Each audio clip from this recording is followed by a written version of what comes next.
right, so we've got us a custom sliding patio door screen that we're going to install today. Okay, delivering that new patio screen door.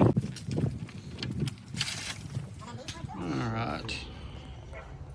My 5-year-old door.